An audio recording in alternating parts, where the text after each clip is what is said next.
माता सीता ने भी अपने कर्मों का फल भोगा था। राम ने माता सीता को गर्भावस्था में त्याग दिया, ये तो सभी जानते हैं, लेकिन भगवान राम ने सीता का त्याग क्यों किया? माता सीता को अपने कर्मों का फल भोगना था, इसी कारण उन्हें ये दंड मिला। मिथिला नगरी में जनक राजवंश राज करता था। उन्हीं में से एक राजा सीरध्वज थे।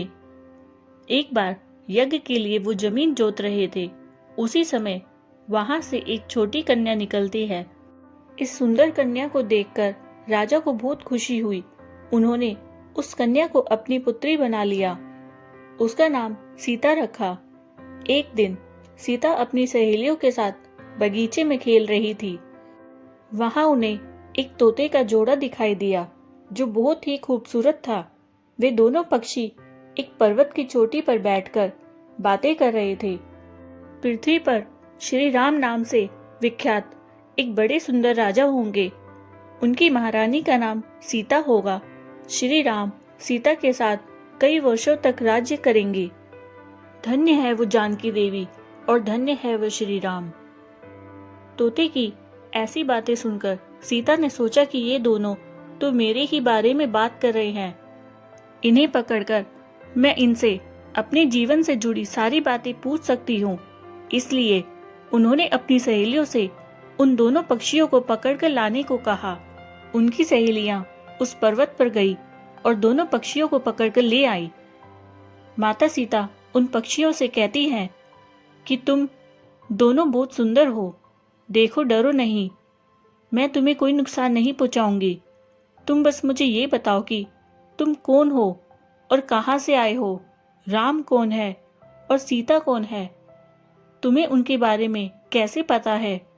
माता सीता के पूछने पर दोनों पक्षी बताते हैं कि एक बहुत विख्यात महर्षि वाल्मीकि हैं, हम दोनों उन्हीं के आश्रम में रहते हैं। महर्षि ने रामायण नाम का एक ग्रंथ लिखा है जिसका पाठ उन्होंने अपने शिष्यों को भी कराया है। उन पक्षियों ने सीता को यह भी बताया कि इस ग्रंथ में महर्षि वाल्मीकि ने बताया है कि महर्षि त्रिशंकु के द्वारा किए गए पुत्रेष्टि यज्ञ से प्रसन्न होकर भगवान विष्णु, राम, लक्ष्मण, भरत और शत्रुघ्न ये 4 मानव शरीर धारण कर पृथ्वी पर जन्म लेंगे। बड़े होने पर श्री राम महर्षि विश्वामित्र और अपने छोटे भाई लक्ष्मण के साथ हाथ में धनुष लिए मिथिला आएंगे और शिवजी जी के धनुष्य को तोड़कर सीता से विवाह करेंगे। फिर उस पक्षी के जोड़े ने कहा, हे सुंदरी, हमने तुम्हें सब कुछ बता दिया, अब हमें छोड़ दो, हम जाना चाहते हैं। पक्षियों की बातें सुनकर माता सीता के मन में और भी बातें जानने की इच्छा हुई।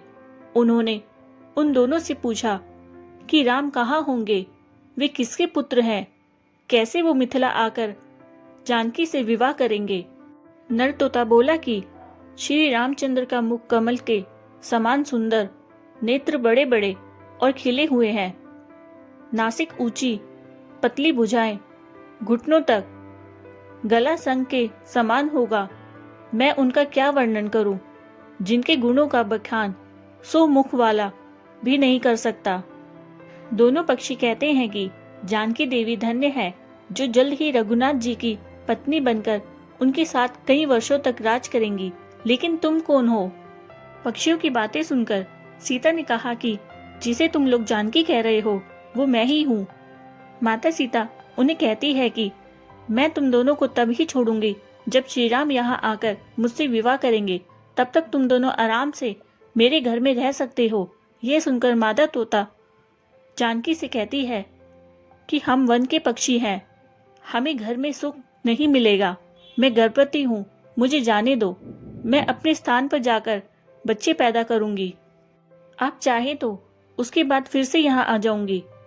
उसके कहने पर भी सीता जी ने उसे नहीं छोड़ा। तब उसके पति यानी नर तोता ने कहा, सीता, मेरी पत्नी को छोड़ दो, वो गर्भवती है, जब ये बच्चे को जन्म दे देगी तब उसे लेकर मैं फिर तुम्हारे पास आ जाऊंगा। तब माता सीता ने कहा, तुम आराम से जा सकते हो, लेकिन ये मुझे बहुत पसंद है, तुम घबराओ नहीं, मैं इसकी अच्छे से देखभाल करूंगी। जब सीता ने उस मादा तोता को छोड़ने से मना कर दिया, तब वो पक्षी दुखी हो गया। पक्षी दोबारा सीता जी से निवेदन करता है कि मैं अपनी पत्नी के बिना जिंदा नहीं रह सकता, इसलिए इसे छोड़ दो। माता सीता, तुम बहुत अच्छी हो, मेरी प्रार्थना मान लो। इस तरह उसने बहुत समझाया, लेकिन सीता ने उसकी पत्नी को नहीं छोड़ा।